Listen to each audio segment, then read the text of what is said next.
and welcome back to the Middling Along podcast. I'm your host, Emma Thomas, and joining me today is Dr. Beth Thomas. She is an NHS GP, a BMS advanced menopause specialist practicing at Everything Menopause. And when she's not busy doing all of that, she also works alongside me at Managing the Menopause. And Beth, we've just delivered a fantastic session. Hello, by the way. Hi. Hello. Hi. We've just delivered a brilliant one of our Q&A Ask the GP sessions for a corporate client. So it's always really energizing and we get great questions. But the reason that we're here right now is because we thought it might be interesting just to dissect a little bit of the fallout from the recent Panorama documentary, which I think it's fair to say has generated quite a lot of chat over on social media.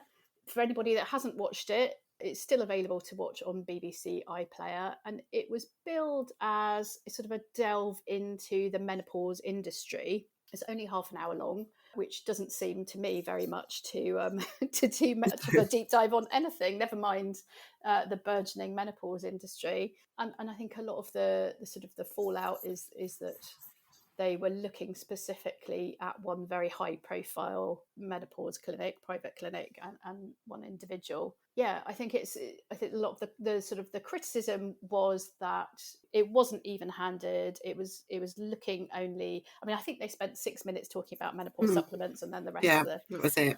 The conversation was around this one particular clinic, and I will link in the show notes because I did interview some time ago one of the women, Paula Rastrick, who was interviewed in the Panorama documentary, and she shared her own individual story of what had happened to her.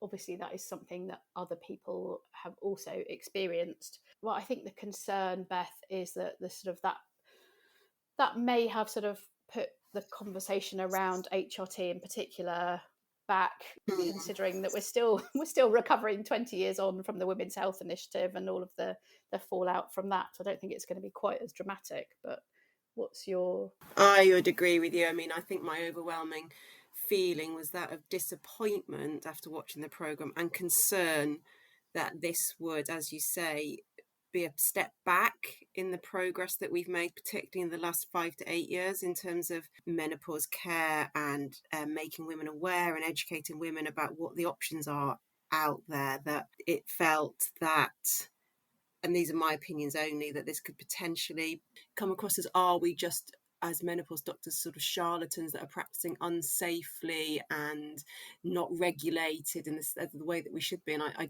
don't think that's the case at all. And I really am hopeful that this doesn't have a negative repercussions on women accessing good menopause care.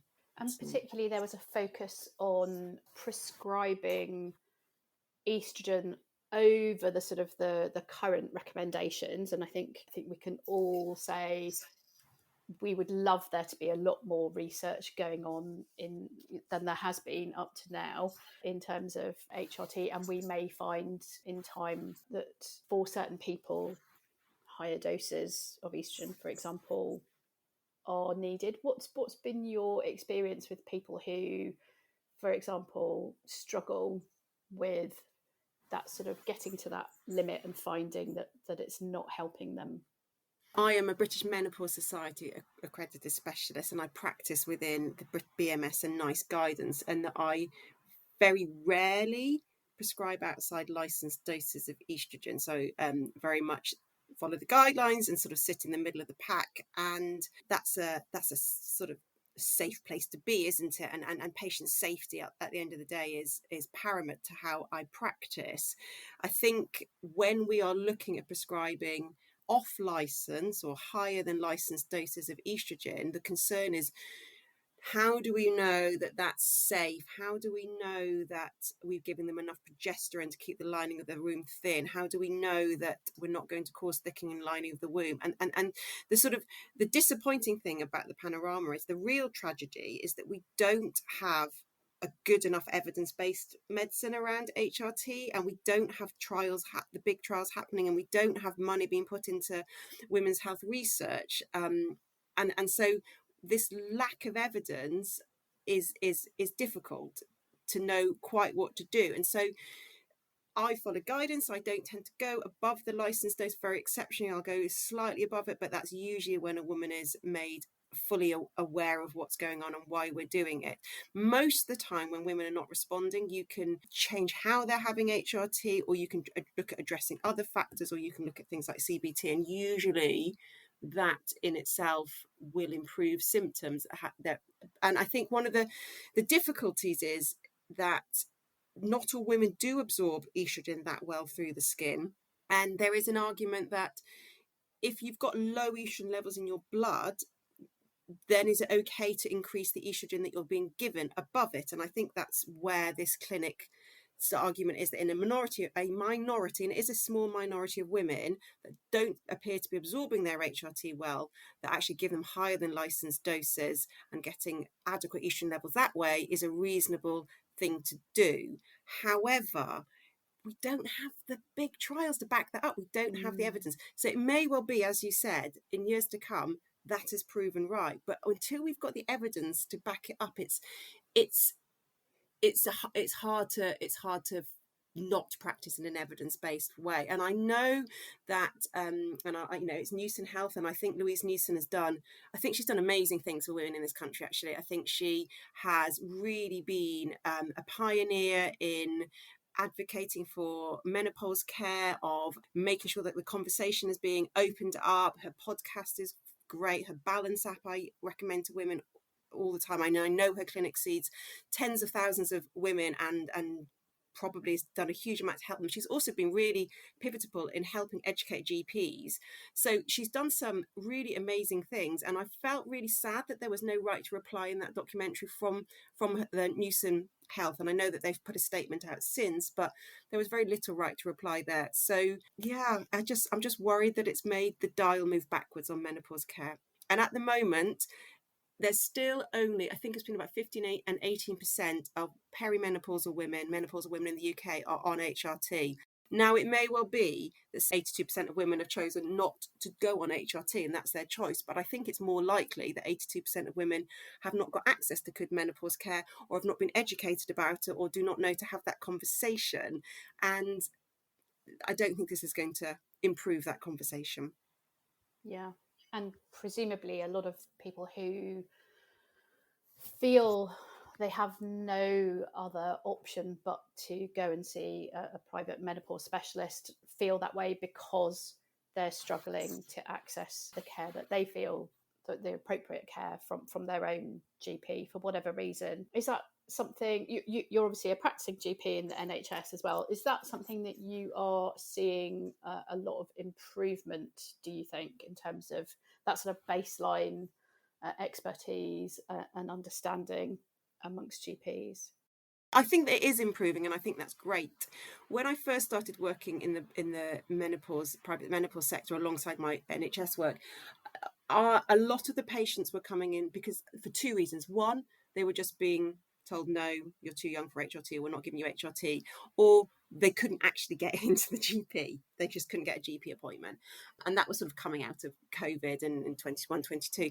I'm now seeing the patients I see in the private sector are probably patients more likely they're on HRT, but it's slightly more complicated, or they've got a slightly more complicated medical history, and it's more nuanced and it's more challenging. And I would say that those are people that are more appropriate. They need to be seeing a doctor that's got more specialist training.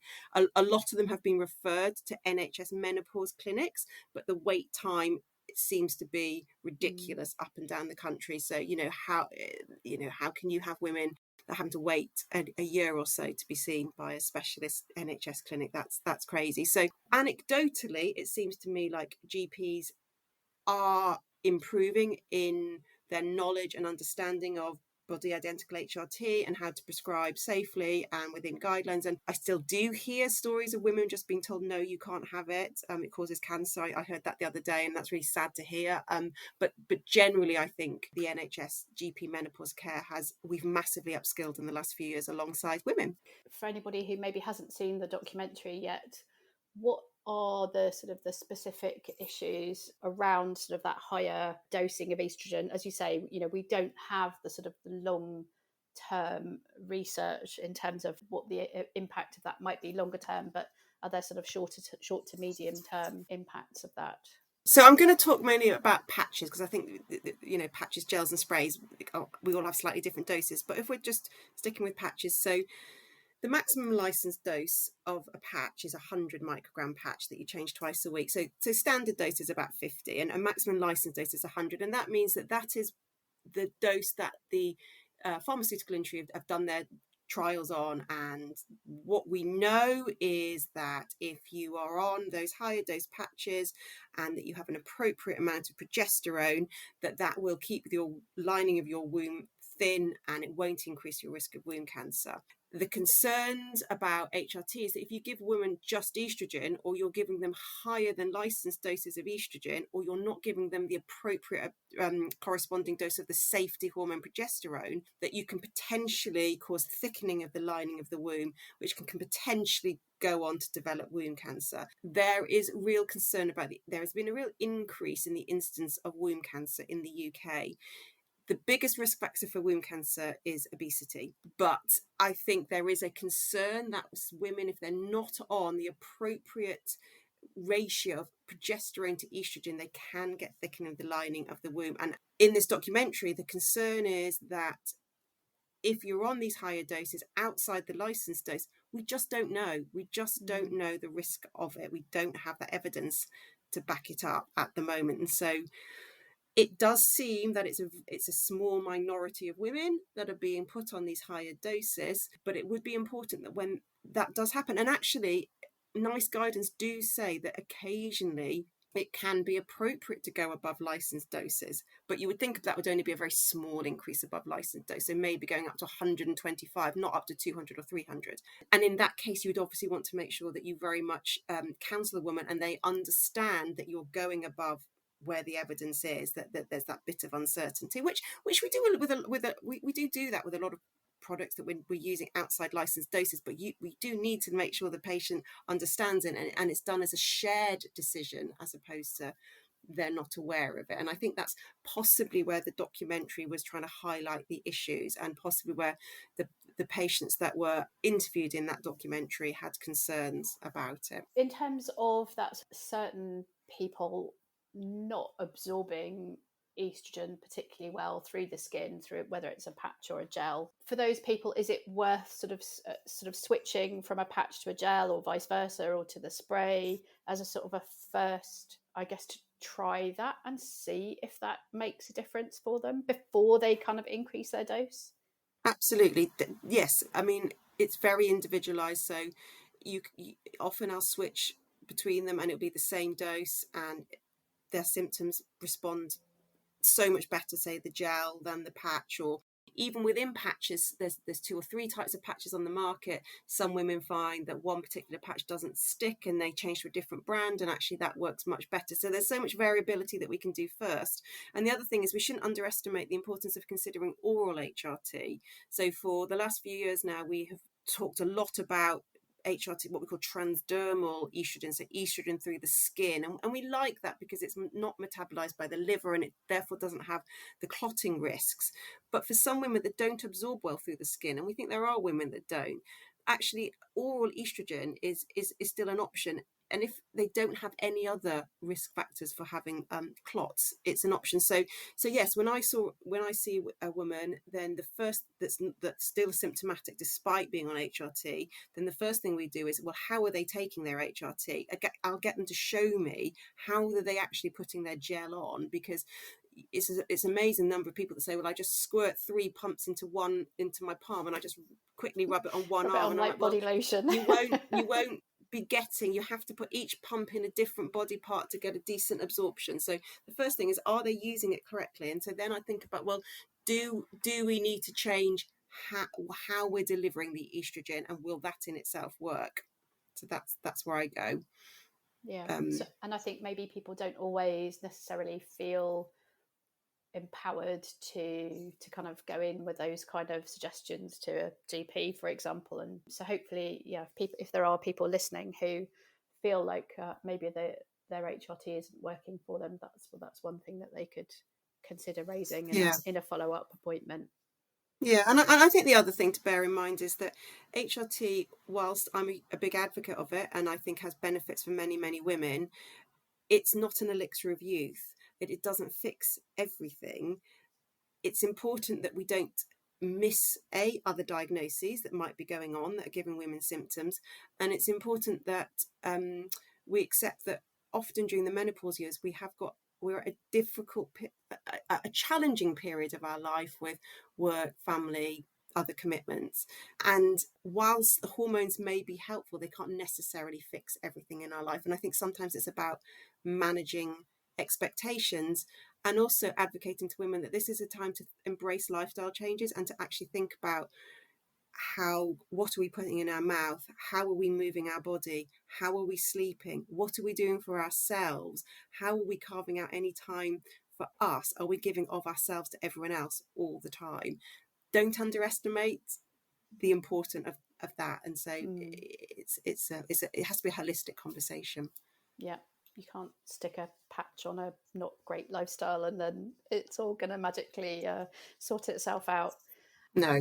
Thank you so much for coming and having a chat. I think it's really useful to unpack. I think it was a missed opportunity, and I know a lot of people have said this already, sort of online on social media. I'm sure it could have been, at least an hour long, and it could have been a lot more balanced. It's a shame also that it didn't really flag up the sort of the underlying issues around why so many people feel that they don't have any other choice than to go and get private help. Thanks so much for your time, and it's always lovely to have you back on the podcast.